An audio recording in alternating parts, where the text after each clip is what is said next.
प्रकल्पग्रस्तांनी पसंत केलेल्या जमिनीचे करारपत्र करता येते का? नमस्कार, मी ॲडव्होकेट कैलास नाईक. कोर्ट कचेरी या यूट्यूब चॅनलमध्ये आपले स्वागत आहे. अनेक शेतकऱ्यांच्या जमिनी या वेगवेगळ्या प्रकल्पासाठी शासन संपादित करते. त्या जमिनींच्या बदल्यात वेगवेगळ्या जिल्ह्यामध्ये प्रकल्पग्रस्तांना शासन जमिनीचे वाटप करत असते. त्या वाटपाची सुरुवात ही जमीन पसंत करण्यापासून होते. जमीन पसंत करणे म्हणजे आपल्याला ही जमीन मान्य आहे का असे शासन विचारते. त्याप्रमाणे शासन चलन भरून घेते. जमीन पसंत करून शासनाकडे चलन भरल्या लगेच त्या भविष्यकाळात मिळणाऱ्या जमिनीच्या बाबत विक्री करण्याची तयारी सुरू होते.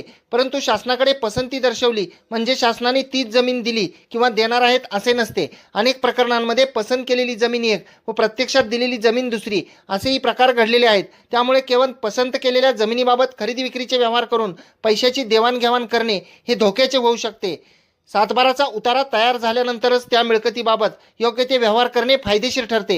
व्हिडिओ आवडल्यास व्हिडिओला शेअर करा. कोर्ट कचेरी या यूट्यूब